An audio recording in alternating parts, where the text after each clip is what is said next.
거룩하고 복된 주일, 사랑 하나님의 은혜로 말미암아 은혜와 평강과 희락을 누리게 하시는 하나님을 찬양합니다. 예배를 통해 말씀을 통해 주님과 참 교제하게 해주시고 성도들의 따뜻한 사랑의 교제로 말미암아 성령 기쁨으로 더욱 충만케 하시오니 그 은혜를 감사합니다. 이 시간도 우리의 감사와 믿음으로 예배하길 원하오니 주님께서 인도해 주시옵소서. 지금 이 귀한 시간에 복되이고 유익한 시간이 되도록 성령께서 우리의 마음과 뜻을 주관해 주시옵소서. 믿지 않는 가족 전도 대상자들을 예수님 이름으로 구원해 주시옵소서. 전도에 미련한 것으로 구원하심을 기뻐하시는 하나님, 우리가 할 수 있는 일에 최선을 다해 일함으로 오래 참고 구원의 열매 맺게 하시는 주님을 더욱 신뢰하며 나아가게 하옵소서. 우리가 가진 재물은 적어도 우리가 굶지 않도록 먹여주시는 주님을 찬양합니다. 늘 우리 곁에 소외된 이웃이 많고 또 그들을 우리가 외면하지 않게 하여 주시고 내게 있는 먹을 것을 함께 나누며 참된 투자로 살게 하여 주시고 하나님의 사랑을 실천하게 해 주옵소서. 하나님께서 우리 각 사람마다 합당한 지혜를 주시고 복음의 증인된 삶 잘 살아가게 하옵소서. 연로하고 연약한 성도들을 위해 기도합니다. 다리에 힘을 더해 주시고 강건하게 해 주시고 함께 예배할 수 있도록 인도해 주소서. 주님의 힘을 후대에 전하고 주의 능력을 장래 모든 사람에게 전하기까지 붙들어 주시옵소서. 믿음이 연약한 성도가 있다면 하나님께서 배우고 확신한 일에 늘 거하게 해주시고 믿음의 뿌리 잘 내리게 해주옵소서. 오랫동안 예배에 미창하는 성도들을 하나님 영육 강건케 붙들어 주시옵소서.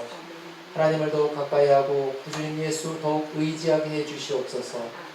오랜만에 만나는 천국 성도님도 있습니다. 주님 품에 안식을 주시고 새 힘을 얻게 하여 주옵소서. 하나님, 담임 목사님을 위해 기도합니다. 말씀과 기도 사역에 힘쓰실 때 영육 강건의 복을 더하여 주시옵소서. 교회 안이나 밖이나 모든 사역마다 열매를 풍성히 맺게 해 주시옵소서. 이 시간에도 생명의 복된 말씀 전하실 때 성령과 지혜와 권능으로 충만케 하옵소서. 오래 참으사 아무도 멸망치 않고 다 회개하게 이르기를 원하시는 자비로우신 하나님과 공의로우신 하나님께 찬양과 감사를 드리오며 예수님 이름으로 기도합니다. 아멘. 가정은 단순한 장소가 아닙니다. 어떤 건물이 아닙니다. 그것은 우리의 믿음이 생기고 자라는 곳이고 또 하나님의 사랑을 체험하는 곳이고 이 땅에서 천국의 기쁨을 누리는 곳입니다. 우리는 가정을 통해서 삼위 하나님의 사랑을 배우고 천국을 배웁니다. 성부, 성자, 성령의 사랑을 배우죠. 첫째로 아버지의 사랑을 깨닫습니다. 제 딸이 아프리카 카메룬에서 봉사를 마치고 귀국할 때 꼬박 이틀이 걸렸습니다. 제 마음은 온통 딸이 귀국하는 데 쏠려 있었습니다. 풍턱보험으로 죽을 고비를 넘겼는데 몸은 괜찮은지 출국할 때 커다란 이민 가방을 들고 갔는데 그동안 짐이 늘었으니 짐 가방이 무거워서 힘들진 않는지 그런 생각을 하는데 불현듯 이런 생각이 떠올랐습니다.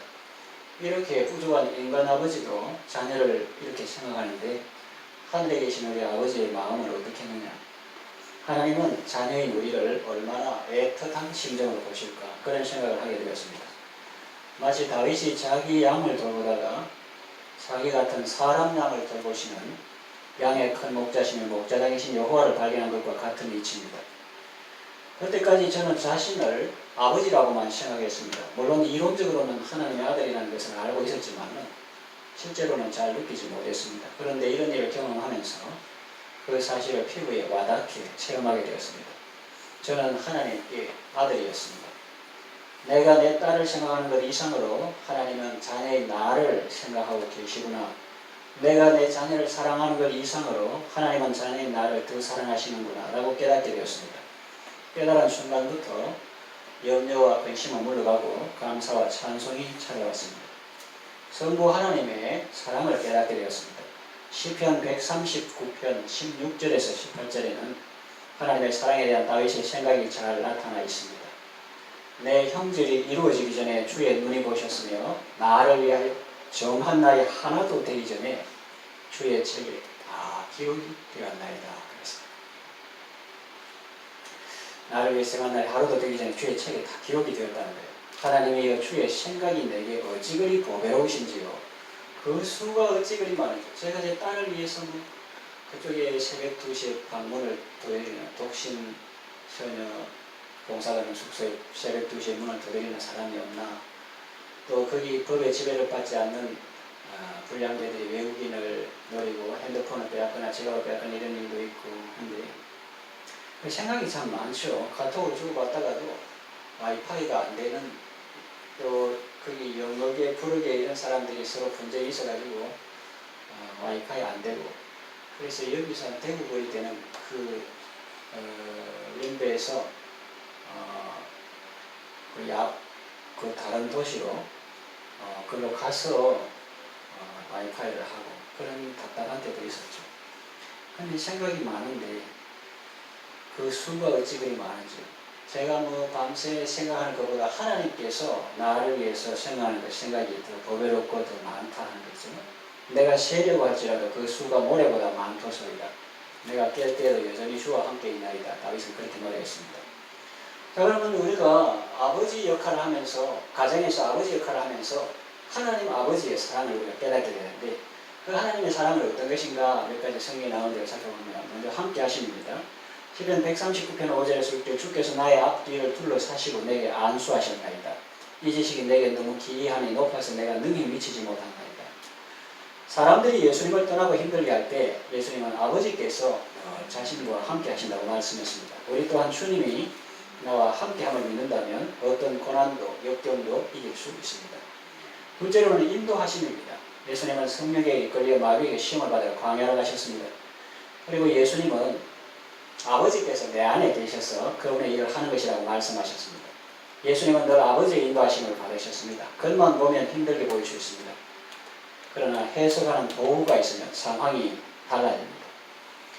예컨대 망원경이 있는 사람은 먼 곳에 무엇이 있는지 보고 안심하고 기뻐합니다. 저 등명산에 등산하는 사람도 여기서 잘 보일 수가 있듯이, 모르면 답답하지만 이 말씀이라는 성령이라는 그런 은혜를 통해서 보면 불안하지 않고 두렵지도 않습니다. 하나님께서 우리에게 성령을 주셔서 우리에게 은사로 주신 것들을 알게 하셨습니다. 성령님께서 우리가 아버지께서 이끄시는 대로 순종하며 사는 것이 얼마나 안전하고 복된 일인지를 깨닫게 하십니다. 또 보호하심입니다. 아버지의 보호하심을 우리가 깨닫게 되죠. 딸이 아프리카에 있을 때 봉사할 때 위험이 많았습니다. 좀 전에 말한 것 같은 그 한국 사람들이 몇 명 안 가니까 중국, 카메룬, 아프리카, 대한민국 대사관 가서 먼저 인사하고 그러는데, 그 산에 가서 단원들이 그 현지 사람들에게 어려움을 당했다 그런데 무슨 조치를 취하는 것도 없고, 대사관에서 발표한 공고문을 보니까 동포들이 어려움을 당했는데 그 산에 출입을 자제해 주시기 바랍니다. 이 정도로 하고, 해외에서 또 대사관에서 어떻게 하겠습니까? 생각 같아서는 당장 날아가서 그 괴롭히는 사람들을 보내주고 싶었습니다. 육신의 아버지 마음도 이러한데 하나님 아버지의 마음은 어떠할까요? 하나님은 자녀를 완벽하게 보호하십니다. 구약성경에 보면 사울이 체포조를 보냈을 때 하나님은 다윗을 어떻게 보호하셨습니까? 성령님이 강력하게 역사하심으로 체포조는 무장해제하고 오히려 예언하게 되었죠. 먼저 위관급 장교를 보냈습니다. 서울이 중위 대위 같은 위관급 장교를 보냈는데 체포로 왔다가 하나님은 참여해요. 그렇게 정신 차리라 얘들아, 잡아오라 했더니 같이 예언하나? 이러면서 그 다음에 영광급 장교를 보냈겠죠. 소령, 중위, 대령 이런 사람 보냈는데 잡아오겠습니다. 자기들도 또 예언하고. 그 라마 나요 사우엘이 있는 그곳에 선지자들의 무리가 예언하고 오늘처럼 찬양하고 이러는 거 하니까 자기들도 잡아왔다고 거기 보고 그 무기 단위로 찬양. 그래가지고 야 되겠다. 좀 강한 놈들 보내드리자. 그 다음에 장성급을 보냈습니다. 준장, 소장, 중장, 대장 이런 사람들을 보냈는데 그 사람들도 체포하러 갔다가 라마나요의 성령님이 강력하게 역사하시니까 그 인간 무기들 다 내려놓고 찬송합니다. 그 사울이 안 되겠다. 내가 직접 가야 되겠다. 그 사울이 가는데 그 성령님이 강력하게 역사하시는 그 근처에 가자마자 자기도 물가에 하나님을 참여하고 종일 하나님을 찬양하고 그러니까 속담이 생겼죠. 속담. 사울도 예언하는 사람들 중에 있나? 이런 속담이 생겼죠. 성령님께서 그렇게 잡으러 오는 사람들도 막 성령님께서 역사하시니까 무장개절해가지고 하나님을 참여할 그런 모습을 볼 수 있습니다. 사무엘 앞에서 사울은 종을 벗어먹으려 예언했습니다. 하나님은 당신의 자녀를 이렇게 보호하십니다. 예수님 때도 그렇습니다. 사람들이 예수님을 죽이려고 여러 번 시도했지만 그때마다 아버지께서 그들의 손에 내어주지 않았습니다. 결국 예수님은 자기 목숨을 빼앗긴 것이 아니라 결국 스스로 버리셨는데 그때까지 아버지께서 늘 보호해 주셨습니다. 여러분도 우리를 보호하시는 아버지의 사랑을 체험하며 살아가시기를 바랍니다. 그 다음에 기도 응답하심 일들을 육신의 아버지가 자녀를 생각하면서 깨닫는 하나님 아버지의 사랑 중에 하나인데요. 자녀를 사랑하는 부모는 그 자녀에게 좋은 것을 해주려고 합니다. 하나님 아버지는 우리의 기도 듣는 것을 마치 음악 듣는 것처럼 좋아하십니다. 그리고 우리가 구하는 것을 주시며 우리를 지켜주십니다. 사도 요한은 말했습니다. 우리의 가진 바 하나님 앞에 담대한 것이 이것이니 우리가 그의 뜻대로 무엇을 구하면 들으심이라. 이게 고정수표보다 더 확실하고 든든한 하나님의 약속의 말씀이죠. 그 다음에 상속하게 하십니다. 아버지께서 창조하신 모든 것들을 다스리며 지키게 하십니다. 10골 5골 다스리고 지키게 하십니다. 예수님은 이렇게 기도했습니다. 아버지가 나와 하나이듯이 이 사람들도 우리와 하나 되게 하소서. 내가 아버지와 교제하는 것 같이 이 사람들도 아버지와 교제하게 하소서. 그랬는데 이처럼 성령님은 우리를 성부와 성자의 교제 안으로 인도하십니다. 가정 안에서 그리고 가정을 통해서 아버지 역할을 하면서 우리의 참 아버지 되신 그 하나님의 사랑을 깨닫고 그 사랑에 감사하며 살아가시기를 바랍니다. 두 번째, 가정을 통해서 정을 바꾸는데 예수님의 사랑을 깨닫습니다. 어린 시절 저는 부모님이 서로 다투시는 것을 들었습니다. 아버지는 연세가 있어도 주일 학생들 부장을 했기 때문에 눈높이도 맞고 농담도 잘하시고 밤중에 누나들이 이야기해달라 하면 이야기를 해주시고 하다가 비료 공장에서 정보 왔다 하면 가시면 누나들 막 웃고 화장실에 가는 걸 그렇게 들었습니다. 비료 공장에서 급한 정보 왔다가 그렇게 아버지가 하시고 어머니도 교회 전도회에서 또 열심히 하시고 그렇게 했는데 주일날 가정의 달 이런 데 설교 듣고 와서 또 가정에 어려움이 있을 때 좀 다투는 것을 들었습니다. 아버지는 아내에게 주신 말씀을 어머니에게 적용했습니다. 성경에 보면 남편에게 복종해라 이랬는데 왜 복종을 안 합니까? 이렇게 하고 어머니는 남편에게 주신 말씀을 아버지께 적용했습니다. 남편과 아내를 사랑하기를 자기 몸같이 해라 그랬는데 왜 사랑하지 않습니까? 그러니 그 다툼이 쉽게 끝나지 않았죠. 그런데 저는 성경을 읽으면서 놀라운 사실을 발견하게 되었습니다. 아내를 말하는 그 본문을 읽다가 아내를 수식하는 어떤 단어도 없다는 것을 깨닫게 되었습니다. 아내를 사랑하라 했는데 앞에 착한 아내는 사랑하라, 순종하는 아내는 사랑하라, 그 앞에 수식어가 붙어 있지 않다는 거죠. 그래서 무조건적으로 사랑하라는 의미입니다. 그래서 제가 아버지한테 그 누구한테 듣고 그걸 이렇게 말씀드렸더니 그 누구 엄마한테 이야기하지 마라 이런 거예요. 그래서 이 무조건적으로 사랑하라는 의미입니다. 이 사실을 깨닫게 되면 이제 아버지 이야기 아니고 이제 제 이야기인데 저는 좀 달라졌습니다. 아내가 아이들한테 그렇게 말할 정도입니다. 너희 아빠 나이가 들어서 그런지 많이 달라졌다. 잘 보았습니다. 아무래도 혈기방요한 젊은 때보다는 나이가 들어가면서 좀 달라졌겠죠. 그러나 나이가 들어서 그렇다기보다는 말씀을 깨달아서 그렇다고 볼 수 있습니다. 그 성경을 이렇게 볼 때 그 조건이 아니고 무조건적이다 이런 걸 볼 때 예수를 믿는다는 것은 여기도 이야기하지만 그리스도께서 교회를 위하여 자신을 주신 거지.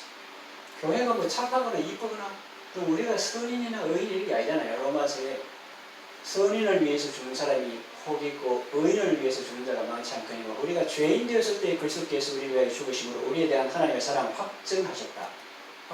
개인도 그렇고 교회도 고린도 교회를 읽어보면은 세상에도 있지 않은 그런 일들을 아비 아내를 취한다든지 여러 가지 그런 그것이 한 번이 아니라 그리스 동사를 보면은 미완료 그 상태가 계속되고 있는 거예요. 지금까지 같이 살고 있다는 거예요. 그런 가운데에서도 그리스도께서 교회를 위해 자신을 주신 거죠. 그 교회에 어떤 교회를 안 하고 조건 없이 무조건 사랑한다 이거예요. 그래서 우리가 성경을 읽을 때 그 예수님의 사랑을 깨닫고 그리스도께서 교회를 위해 자신을 주신 같이 아내를 사랑하라. 이 도가 얼마나 높은지. 그러니까 아내들은 남편이 복종 너무 가혹하다 이러는데 남편에게 주신 말씀도 결코 못지않고 가혹하다. 사실은 좋은 건데 그 정도가 아주 높다는 거예요. 그러니까 성경을 많이 읽으셔야 돼요. 미혼 청년들은 예수님 잘 믿는 사람을 배우자로 맞이하시길 바랍니다. 얼굴 예쁘고 옷 잘 입고 잘생기고 이런 것은 겉모습입니다. 겉모습과 속이 일치하는 경우도 있지만 그렇지 않아서 속 상하는 경우도 있습니다. 요는 이렇든지 저렇든지 겉모습보다 더 중요한 것은 속 사람이 건강한 것입니다. 자기 배우자를 진심으로 사랑하고 존중하는 사람입니다. 요새 사랑하는 것은 높은 아가페 사랑부터 삼류세계 사랑하면서 세상에 뉴스 보면 만나자 해가지고 안 만나주니까 죽인다. 그것은 자기 탐욕이나 욕심이지. 정말 상대방을 사랑한다면 상대방을 자유롭게 해주고 자기가 좀 아프고 어릴 때도 참고 상대방이 정말 잘 들어주고 이런 건데 그냥 사랑이라는 명목으로 자기 탐욕, 욕심 이런 것 말하는 경우가 많습니다. 그래서 속 사람이 건강한 사람은 자기 배우자를 진심으로 사랑하고 존중하고 부모를 공경하고 자녀를 사랑하는 사람입니다. 이 모든 것을 담는 말이 있는데 그것은 바로 예수님을 믿는다 하는 말입니다. 그러니 여러분 사람들에게 자신을 사랑해달라고 쪼르지 말고 그 사람이 예수님을 만나도록 잘 추선하고 안내해 주시기 바랍니다. 쉽게 말하면 남편한테 자꾸 사랑해달라. 물론 상식에 보면 이제 너는 남편을 사모하고 그런 것이 있어가지고 남편을 사모하고 그러지만은 그냥 원리적으로 내한테 사랑해달라 이것보다는 근본 뿌리 그 사람이 예수님을 만나도록 남편이 예수님을 만나도록 잘 조선하고 안내해주고 그게 왜 지혜로운가 하면은 그 사람이 예수님을 믿으면 예수님의 말씀에 순종하게 되어 있기 때문입니다. 내가 아무리 사랑해달라 이래 해도 그것뿐이고 그 사람이 예수님을 믿으면 그 예수님께서 아내를 사랑하라 했기 때문에 아내를 사랑하는 겁니다. 또 부모를 공경하라 했기 때문에 부모를 공경하는 거예요.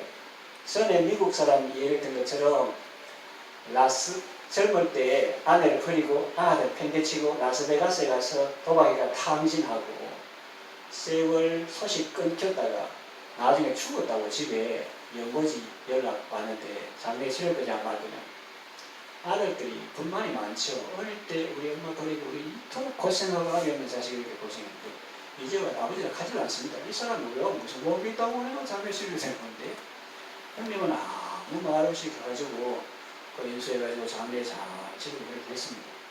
동생님이 물어봤죠. 형님 그때 너무 진지하게 물어봤는데 이제 일을 다 치르셨으니 왜 그렇게 하셨습니까? 너 성경 있잖아. 교회 댕기지. 성경 보면 뭐라 하더라. 네 부모를 공경하라 했지. 어떤 부모 이런 게 없잖아. 어떤 부모를 공경해라 이런 조건이 없잖아. 그런데요. 그러니까 예수님을 잘 믿으니까 그 예수님이 남편을 존중해라 하니까 존중하는 거. 아내를 사랑해라 하니까 예수님이 하니까 예수님 때문에 형제를 사랑합니다. 예수님 때문에 아내를 사랑합니다. 그러니까 예수님 때문에 아내를 사랑하고 부모를 공경하게 이렇게 되는 거예요. 그래서 그 사람은 예수님 때문에 사람을 사랑하게 되는데 자녀를 노엽게 하지 말고 주의 교양과 훈계로 양육을 했기 때문에 그 남편이 자녀를 잘 양육하고 그렇게 하는 겁니다. 이것이 안전하고 순수가 맞고 좋은 것입니다. 그 사람은 예수님을 사랑함으로 사람을 사랑하게 된 것이고 사람을 사랑함으로 예수님을 섬기는 것입니다. 그래서 예수님을 섬기는 게 딴 게 아니고 어려운 가운데서도 때로는 마음에 안 드는 것이 있어도 그 아내를 사랑하는 것이고 그 남편에게 복종하는 것이 이것이 예수님을 사랑하는 것이구나. 옛날에 국어책에도 나오고 또 한때 유명한 소설인데 현진건이라는 사람이 쓴 빈처라는 것이 있습니다. 또 하수영이라는 사람이 한때 부르던 노래 아내에게 바치는 노래 이런 유행가도 있습니다. 저음의 바리톤인가 베이스를 이렇게 해가지고 그런 노래가 있죠. 가사에 보면 미운 투정, 고운 투정, 말없이 웃어 넘기고 거울처럼 마주보며 살아온 지나온 세월 뭐 이런 것들. 세상 사람도 그러한데 하물며 같은 믿음을 가지고 같은 비전을 품고 달려왔으니 세상에 이런 친구가 없고 이런 동역자가 없죠. 그래서 이 부부관계를 처음에는 무슨 사이입니까? 처음에는 연인 사이, 그 다음에는 친구 사이, 그 다음에는 뭐라 합니까? 보호자. 그런 걸 생각할 때 많이 아내에 대해서 미안함을 느꼈습니다. 고마운 마음도 있고 사랑스러웠습니다.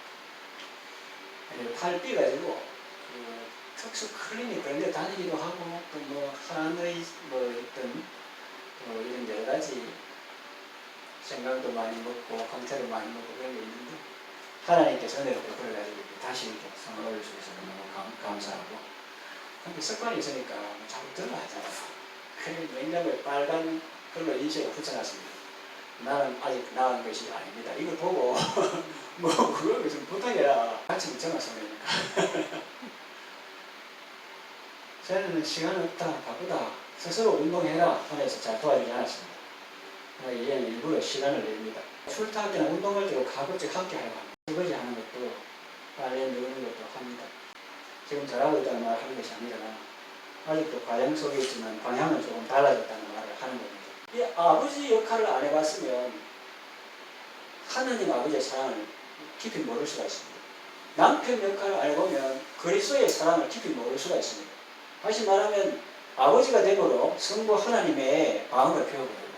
남편이 됨으로 교회를 위해 자신을 주신 그리스도의 마음을 배우게 되는 거예요. 그리스도는 교회를 위해 자신의 몸을 버리셨습니다. 신부된 교회가 예뻐서나 착해서가 아닙니다. 어떤 조건 때문이 아닙니다. 그리스도의 교회를 향한 사랑은 무조건적인 사랑입니다. 저는 가정에서 제 아내의 남편으로서 그리스도 예수님의 마음을 배웁니다. 그러면 저는 소멸까지 그렇지 않습니다. 하나님께서 더 큰 기쁨을 주십니다. 그런 걸 할 때 그냥 촐랑거리는 어떤 작은 기쁨이 아니라 그런 힘들고 어려운 일을 그래도 그리스도를 생각하면서 할 때 하나님께서 마음속 깊은 곳으로부터 위로와 평안을 주십시오. 남자는 한 여성의 남편이 됨으로써 남성으로서 완성되어 가고 또 자매의 아버지가 됩니다. 더욱 온전한 남성이 됩니다. 이걸 오해하지 말겠습니다. 단순한 생각을 가지고 단편적인 생각을. 그러면 총각은 그러면 남자가 아닙니까? 그러면 독신 여성은 여성이 아닙니까? 이렇게 생각할 수 있는데 그러니까 제 말도 제 말이지만 책을 쓴 사람이나 또 성경에 나오는 말도 그래요. 그건 무슨 말이냐면 물론 혼자서도 완전한 사람 맞습니다. 맞는데 그건 무슨 말이냐면 제가 그걸 느껴요. 이런 거는 결혼 안 해본 사람은 느끼지 못할 그런 감정입니다. 이런 거는 아이들 없는 사람은 느끼지 못할 그런 감정이 이런 게 있거든요. 그래서 남자는 한 여성의 남편이 됨으로써 남성으로서 완성되어 가고 자녀 아버지가 되면 더욱 온전한 남성이 됩니다. 독신 남성은 온전하지 않다는 의미가 아니라 독신 남성도 온전한 남성이지만 그래도 자신이 한 여성의 남편이 되고 자녀들의 아버지가 될 때 예수님의 사랑도 깨닫게 되고 하나님 아버지의 마음도 배우게 되니 남성을 더욱 완성되어 간다는 의미입니다. 여자는 한 남자의 아내가 됨으로써 여성으로서 완성되어 가고 또 자녀들의 어머니가 됨으로써 더욱 온전한 여성으로 세워져 가는 것입니다. 그래서 책 보면 여성에 대한 기쁨이라든지 아이를 양육하는 거라든지 그걸 통해서 하나님께 주신 여성의 그런 은혜를 청하는 그런 책들도 있습니다. 한 남자의 아내가 될 때 교회가 그리스도에게 하듯 온전한 순종을 배울 수 있고 자녀들의 어머니가 될 때 비로소 온전한 사랑과 헌신을 배우게 되는 것입니다. 그리고 여러분들도 가정 안에서 그리고 가정을 통해서 성자 예수님의 마음을 배우고 신부된 교회의 순종을 배우며 천국의 기쁨을 맛보시기를 바랍니다. 실제로 성령님의 사랑을 깨닫습니다. 아내가 몸이 아픈데 땀을 뻘뻘 흘리면서 아들을 위해 손수 음식을 만들어서 먹게 합니다. 그러면서 말합니다. 어머니 너무 수고 많이 하시면 안 그래도 되는데 바로 사먹으면 되는데 아들 너는 내 기쁨이야 이래요. 사연이 있습니다. 그동안 농촌 미자립교회 부임하여 자려한 교회를 세우고 그 지역의 교회는 섬기는 교회를 세웠죠. 그리고 도시교회로 부임했는데 그 도시교회는 상가 건물을 임차하여 예배드리고 있었습니다. 기도 가운데 하나님의 은혜로 교회 부지를 매입하고 그 위에 자체 건물을 신축했습니다. 그리고 그 후에는 쉴 틈도 없이 안식년도 없이 몸을 추스릴 길도 없이 새로운 교회를 개척하게 되었습니다. 그동안 4주 안에 수고했습니다. 말로도 표현하지 못하죠. 농촌교회 있을 때 권사님이 말했습니다. 시골 올 때만 해도 화사한 복숭아꽃같이 아름다운데 30대 있었다고. 지금은 시골 아줌마 다 돼서 마음이 아픕니다. 그랬습니다. 10수년 전 그 말을 들었으면 지금은 더 하지 않겠습니까? 물론 그런 가운데서도 하나님께 주시는 위로와 기쁨은 컸습니다. 그러나 그 모습만 보면 초라할 수도 있었습니다. 좀 규모 있는 교회에 있을 때와 새로 교회를 개척했을 때 사람들이 대하는 태도가 다릅니다. 부지를 매입하고 그 위에 건물을 짓고 이러면 빚이 있는 줄도 모르고 전국 교회에서 도움을 받으라고 연말만 되면 후원 요청을 보내고 또 줄을 서던 사람이 이제는 도와달라고 할까봐 가까이 하지 않는 것 같은 느낌을 받았습니다. 자문에 나오는 말 그대로입니다. 부자는 친구가 많고 가난한 자는 따라가며 말해도 사람들이 없다고. 물론 안 그런 분위기도 있고 제가 극단적인 상황에 처하니까 제 느낌이 그랬을 수도 있겠죠. 여하간 그런 우울한 시대에 반전이 일어나는 사건이 있었습니다. 장인어른 장례식 때 아들이 휴가를 나와서 섬겼습니다. 설빙교하고 조문하러 왔던 사람들이 아들의 모습이나 언행을 보고 아내를 대하는 태도가 달라졌다는 것 아닙니까? 사모님 아들 정말 훌륭하게 키우셨네요. 그때 아내는 이렇게 대답했습니다. 저는 기도한 것밖에 없고요. 하나님이 키우셨습니다. 아주 점잖게 대답했지만 마음에는 큰 기쁨이 있었습니다. 그러니 아내가 아들을 향해서 너는 내 기쁨이야 라고 하는 말이 결코 지나친 말이 아니죠. 아내가 아들을 다시 말하면 어머니가 자식을 사랑하고 자원하여 기쁨으로 섬기는 그 모습을 보면서 저는 성령 하나님의 사랑을 깨닫게 되었습니다. 옛말에 형 같은 독신 없다고 시간관계상 아들만 말했지만 딸도 아들 못지 않습니다. 누나가 자기 길을 개척해 나가니 오죽하면 대학 졸업하고 바로 아프리카에 가겠습니다. 보통 아이들 졸업하고 바로 취업하는데 취업은 1년 늦었지만은 그러나 국가장학금으로 공부하고 하나님 은혜로 졸업했으니 젊을 때 안 하면 언제 봉사하게 이래가지고 해봉사하고 왔는데 부모의 마음이 좋은 일이긴 하지만 많이 걱정이 되죠. 처녀가 왜 이래 하는 사람 없는데 가니까. 그래서 누나가 자기 길을 개척해 나가니 동생도 용기를 얻어서 따라가는 것입니다. 그리고 동생이 묵묵하게 자기를 잘 수행하니 누나도 안심하고 넉넉한 마음을 가지고 자기 일에 임할 수 있는 것입니다. 서로 도와주고 도움받는 그런 관계죠. 자녀들의 젊은 시절 저보다 훨씬 더 아름다운 삶을 살아가고 있는 것 같아서 하나님께 감사하고 있습니다. 옛날 일기를 보니까 그 상상나기 가면은 먹여주고 입혀주고 그런 분들인데 품위유집이라고 생도 품위유집이라고 40만 주. 옛날에 보니까 그 4만 그 11조하고 우리 교회에 본부 생일이라는 또 선물 보내고 인간이 보니까 너무 감사하기도 하고 고맙기도 하고 그랬습니다. 그런 그 모습을 본 다음에 이제 주변 사모님들 태도가 좀 달라졌죠. 자녀 자랑을 하라는 것이 아니라 하나님의 사랑을 말씀드리는 겁니다. 하나님의 사랑을 이해하기 쉽게 예를 든 것입니다. 우리가 집중해야 할 것은 우리가 자녀를 사랑하는 것보다 하나님은 우리를 몇백 배, 몇천 배로 사랑하신다는 것입니다. 아까 제 아내가 아들 보고 너는 내 기쁨이야 이랬잖아요. 성경에 그 말이 나옵니다. 스바냐 3장 17절 그가 너로 인하여 기쁨을 이기지 못하시며 너를 잠잠히 사랑하시며 즐거이 부르며 기뻐하시려고 했습니다. 성령님께서 우리 보시면서 너는 내 기쁨이야 그렇게 하신 거예요. 셀 실버스타인의 아낌없이 주는 나무 저번에 이야기해드렸는데 그걸 읽을 때와 비슷한 느낌이었습니다. 가정 안에서 그리고 가정을 통해서 언제나 아낌없는 사랑을 베풀어 주시고 또 베풀어 주시는 성령님을 만나고 교제하면서 천국의 기쁨을 누리시기 바랍니다.